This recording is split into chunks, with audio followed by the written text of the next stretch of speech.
Hello, I'm Christina, and I'm here with Martina. Martina, do you want to say hello? Of course, I want to say hello. I always want to say hello. Hello, everybody. Thank you for being here. So, we are your podcast hosts for everyday, ordinary, extraordinary women.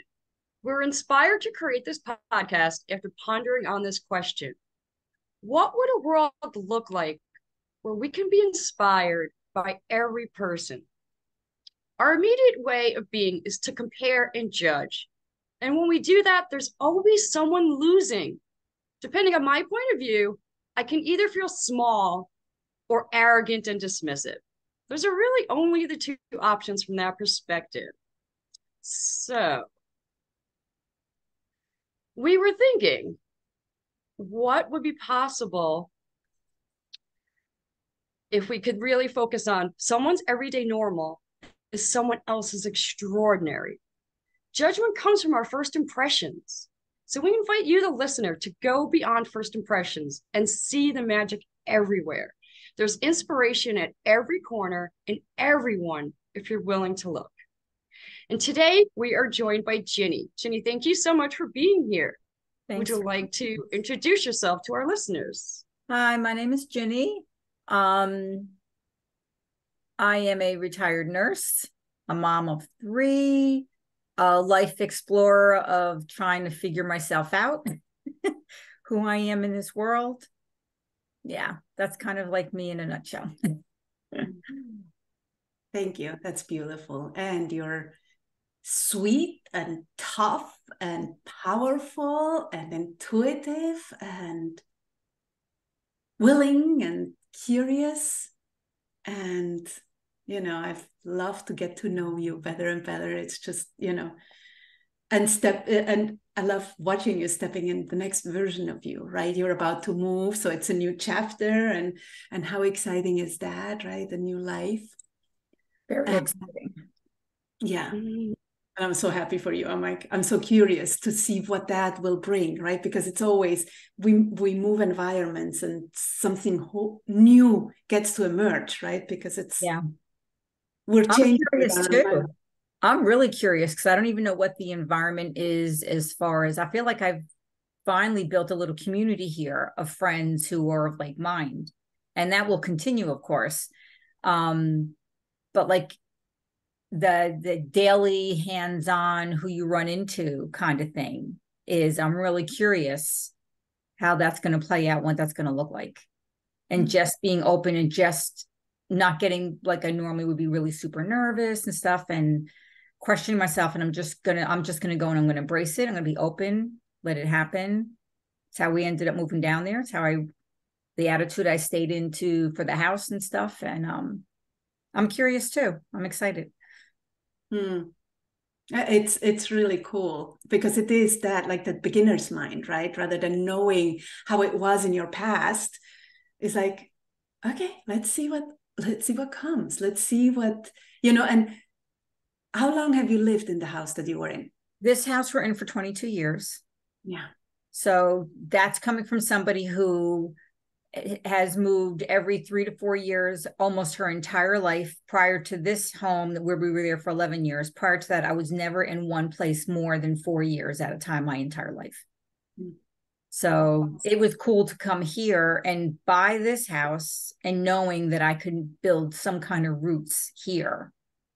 And now it's like I don't know if this will be the forever home from moving forward, because in my head I always want to build a house. But it's truly a new beginning. I'm going down like a little baby with a new beginning and just looking for something new. My husband just retired, so this is really a new life for both of us. So it's, yeah, very excited. Mm. So could you answer or could you finish this sentence for me? If you really knew me, you would know that. That I really do care about you, even if I come, it makes me emotional. That even if I come across as harsh and judging, I'm really not. Um, and that I really do care about you. And that I am loving and accepting and open-minded, and I'm here. I'm here for whatever I can do for you. Such a gift. There's really no other words. And I have tears in my eyes too, but it's such a gift. Yeah. Thank you for being here. Thank you. I really feel very often I feel so misunderstood because my intentions will be from love, really from love. And then it'll be taken in a different way. And my daughter said, Mom, I think you just be more aware of your delivery. She goes, because I know you. So I know what you mean by that. And we have a built-in relationship. So we understand each other, She says, but just work on your delivery. So I'm like, okay. I'm like, thank you for that. I appreciate that. But okay, I'm gonna try to do that. I can totally relate to you because I have that same kind of like tough love, ruthless compassion kind of. And I'm gonna say what I have to say, and then I usually have to clean it up later. But yeah. But I hope that everyone in my life knows that what I have to say is coming from that place of love, right? Like, I'm not gonna say it if I don't think it's going to help forward some conversation, and maybe I need to try listening to everybody else that same way too. Yeah. I've just seen it. I've seen it on people's faces. And I'm like, oh, damn it, I did it again. I'm like, that's not my intention. And I really want to come from that place. I want to be someone who is helpful or inspiring and uplifting. I don't want to be affirming. I don't want to be someone who's going to make you feel like a piece of crap, And I want them to feel understood by me, because that's my whole thing about not feeling understood and not being heard or seen. So I want to be able to do that for others. So I want to find a way to do that. And I want to have to it's exhausting doing the cleanup. Yep. And then it sits there between you. I'm like, oh, let's just take that step out. Yeah. Yeah, really good. All right, let's lighten this up a little. Tell us a funny or silly or embarrassing story about yourself. So this is like really for me, very fun. And so my husband's from Italy, and we were over there visiting. It was my first time meeting his family, or his family that lives in Italy, not his parents and his siblings. And we were at one of the cousins' house for dinner, and everybody was there. And he was cooking dinner. We had been out earlier in the day with this cousin. We went shopping to get food for the dinner, all these different things. Meanwhile, I don't speak a lick of Italian, and very few of them spoke English. So let's put that out there. And so we're eating dinner and whatnot. And it's like a huge table with everyone, many of which I haven't met any of them. And I'm just telling things like, oh my God, this chicken is so good. And I was watching him throwing stuff in the pan. He was being really in the pot, elaborate, all these different things.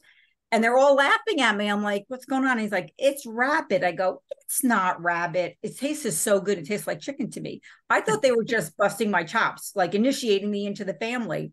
So they had so much fun picking on me because I thought it was chicken and it was rabbit. And I just wasn't believing them. I was like, you saw me put it in the pot. I go, well, I wasn't paying attention to what you were putting in the pot, So it's now like a big family joke, So that's just something that's I kind of like. And they were in the moment they were laughing, but it wasn't at me. It was just like a joyful thing. So that is like a really fun memory I have with his family in Italy. Yeah, it's a good one. Definitely. Mixed identities. Yes, really. That's funny. So, Ginny, tell us about a time when it took a chance for love. I feel like I did that so many different times.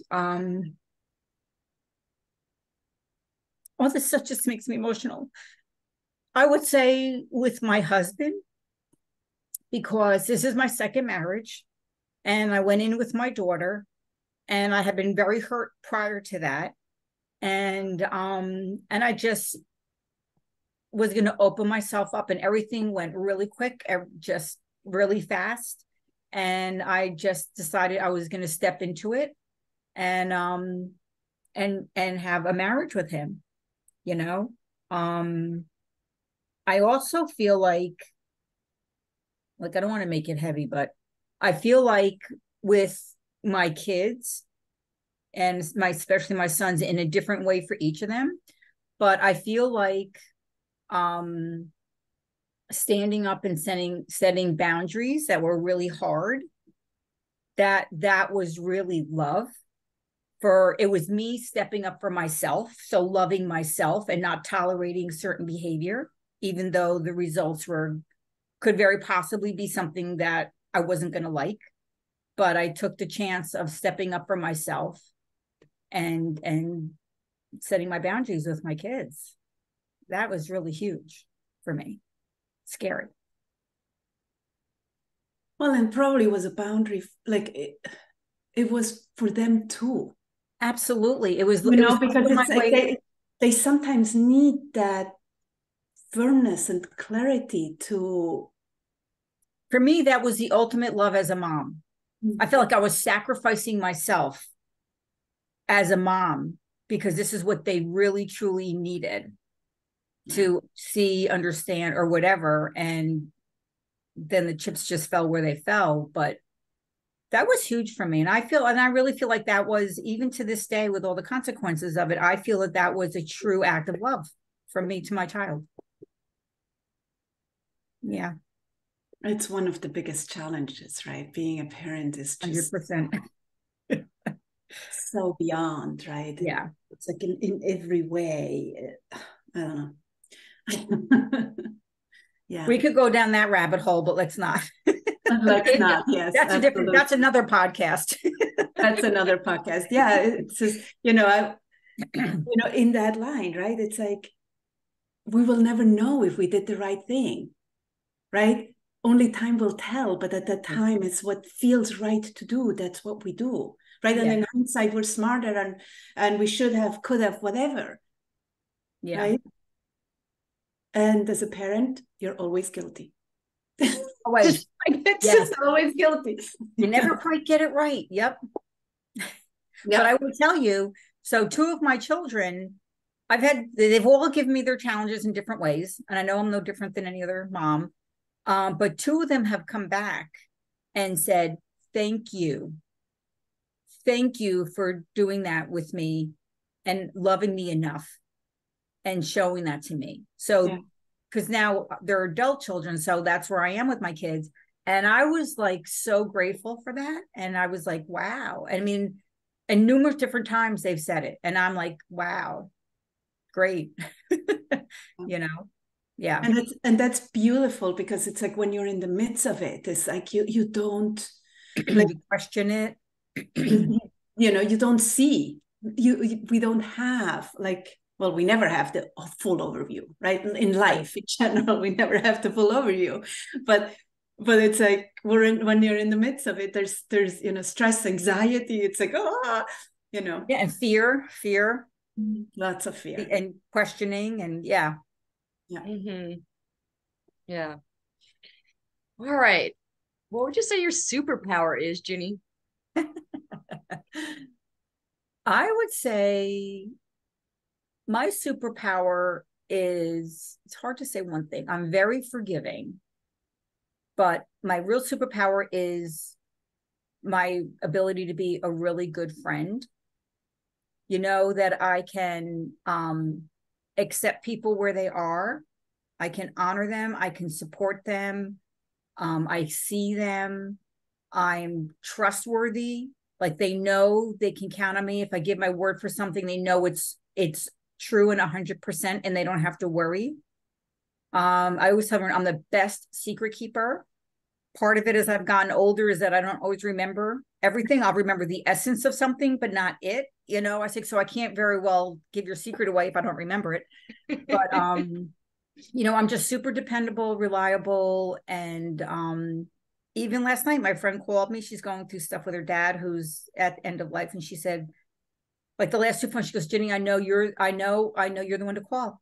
when I need, you'll listen to me, you'll support me, you'll lift me up, you'll give me good, encouraging advice. And, and it just meant the world to me when she said that to me, that all her friends had, and now when she's in a little bit, not a crisis, but it's a little bit, because how things are going playing down.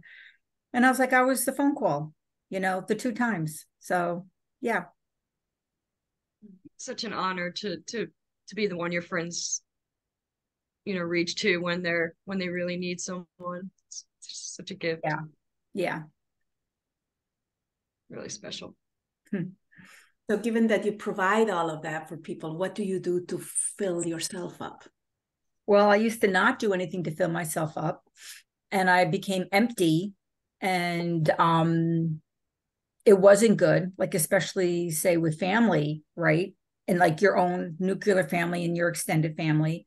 And so I got angry and resentful, and then I was moving from that posture, which I really did not like, and again did not feel like that was who I wanted to be in the world, even if I was being, it's not how I saw myself. So I've just had to learn to fill up my own cup, to learn forgiveness for myself that I give to everybody else, to learn patience with myself and not expect me to overnight have all these changes happen and be everything that I thought that I want to be, and just let it happen and let the growth happen, and it's time, and give myself grace, because I give everybody else grace. I'm like, I give the biggest pain in the neck in the family, I give that man grace, but I wasn't giving myself the grace, so it's a process. I'm in progress, and it's just getting a little better each time, but being gentle with myself, being loving and accepting. That's a big thing for me, accepting who I am with all of my traits, all of them. And the ones I'm not happy with, work on changing them. But it's okay. And not worrying about what happened in the past and how I was then, saying, let it go, move on. You've learned from it. So let the lesson sit with you and let it go. And so I'm just trying to be for myself what I feel like I give to everybody else. Really is there anything specific? I know you meditate, but is there anything specific other than that you do? Like, I do a lot of reading. You love your garden, right? I do love my garden, but I have to tell you, this year I was not enthralled with the garden. It was kind of hard. Last year was hard because of the drought. And then it was just so much work. And then everything just felt like so much work, because you never finish. As soon as you're done I say, where did that weed come from? I weeded that area over there, or having to go out and water it every single day. And it used to be such a joy. This year, it just wasn't so much. But I do love to garden. And when I move, I'm actually going to find a class to take, even though I'm not going to have the big, like I have a lot of stuff I do in where I am now, a lot of areas. It's a lot of gardening. It's a lot of work, but I'll have like things in pots. I have little areas. So I think it'll be easier.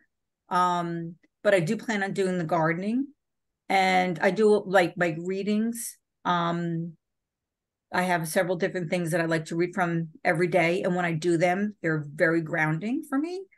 And they're a good reminder to like point me in a good direction for the day.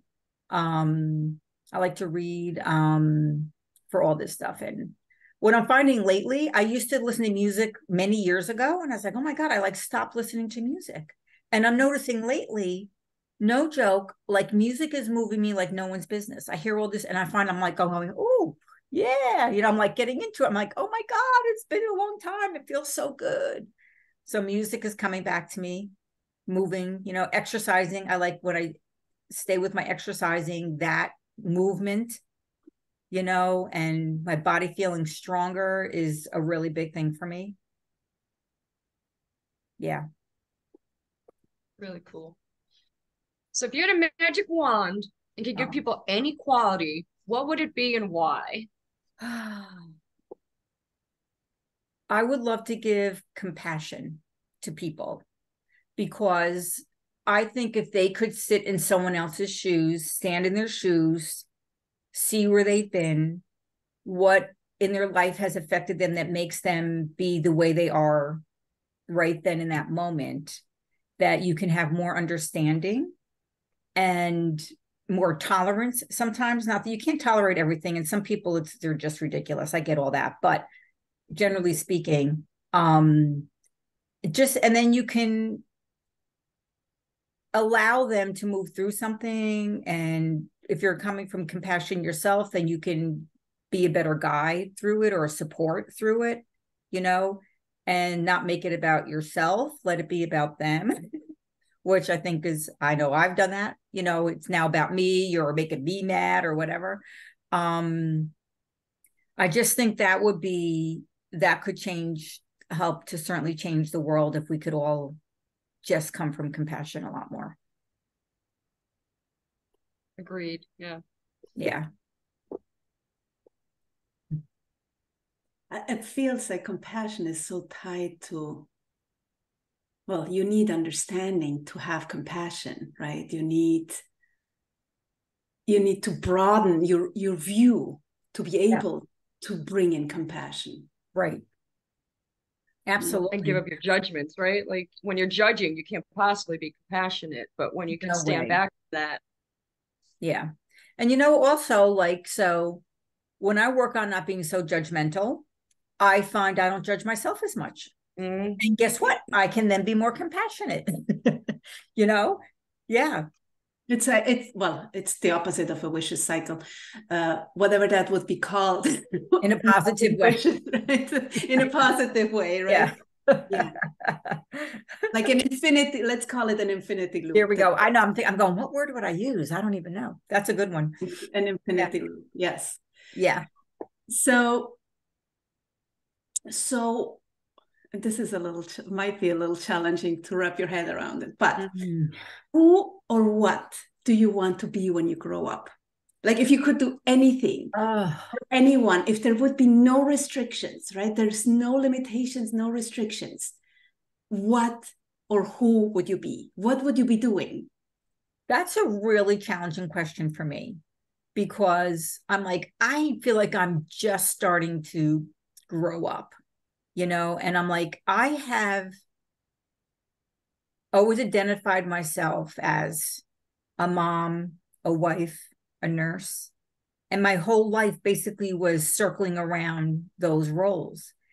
And I've worked on doing spiritual work for 40 years or plus, you know, so it's been guiding me in doing stuff. But I've never really thought, and I've actually just started thinking about this because now I'm retired, you know, and I'm like, oh, now what? My goal was just to get to the retirement, and then and now what? But I think I don't really know if I have like a one word, but to be and do whatever I wanted, besides to design homes, which I do in my mind. I find great joy in that. I would like to see these houses come to fruition. Like I would tell someone they could draw it and then build it. I would love that. But I've always wanted to do something working with energy in some form and in some way. It's kind of changed for me. And working this past year with all this channeling stuff, which I was like, oh no, no, no, no, no. Very uncomfortable for me. Never was on my trajectory, even though I would get messages for people and give them to them. And while I would meditate, messages for other people would interfere and come in for them. I just never saw that for myself. But I want to just help people heal in like a natural kind of way with moving energy, be it moving anger out or whatever their energy is that they're carrying. And still being able to help them alleviate some of their physical symptoms, you know, something in that realm and along those ways would be, I think, what I would really like to do, where I can just do that and sit in that and not be like a job. Like, and that could just be my essence of what I do in life. That's what I think I am aspiring to do. You know what popped in my mind, right? Because we're intuitives, right? It's like you're already doing that. You just need to show up. There's nothing you need to do other than just show up and be yourself. And and not hold back, right? The good, the bad, the ugly, right? Just not hold back and just share who you are. And you're already doing that. Yeah. I'm kind of coming to that because you all keep telling me, for one thing. So like I wasn't believing it. I'm like, well, they all keep telling me this. So maybe it's really true. Maybe I should pay attention. And so I feel like my message is stop. I'm going to stop trying and just being. And that's like, then it's, and not holding back, because my whole life, I've held back myself because I thought it wasn't accepted or good enough. And I got the message from other people, but you know, when you're kids, you get that message from your peers, from your siblings. It just happens. Some people get past it younger or just don't buy into it or accept it. But I sat in it, you know, and carried it through my whole life. So now one of my things I'm doing is just trying to not come from there and just let myself be open. And so I appreciate that message because it's what I need to keep having reinforced to me. Oh, so sorry. I'm gonna just.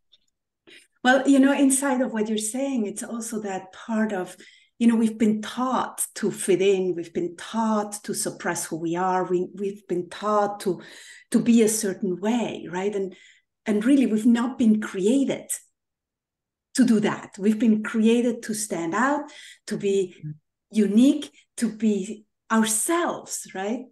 But society, you know, it's easier for society to work if we're all following the lines, right? Well, it is and it isn't. And we're learning kind of to know, who am I? What works for me, right? I think it really hasn't worked. I understand people put those guidelines, and it was more to control for the way they wanted it. It clearly is not working because we are a hot mess. But you know what's funny? I was just thinking that I never really had, like in my home, my parents were divorced, so my dad wasn't there. So my mom, she was raising 4 kids on her own. She was exhausted working, trying to just keep us all going. I didn't have that example of really how to be in the world. And she didn't have the energy to, I feel like those conversations never happened. I feel like there wasn't really a direction from her and showing me who to be, how to be. She was just trying to make through it. You know, I don't blame her. I'm not angry at her. It's just, I realized like just now in this conversation that I never had that example of how to show up in the world. So I was truly guided by all these other kids who had whatever their examples were and whatever their thing they were doing.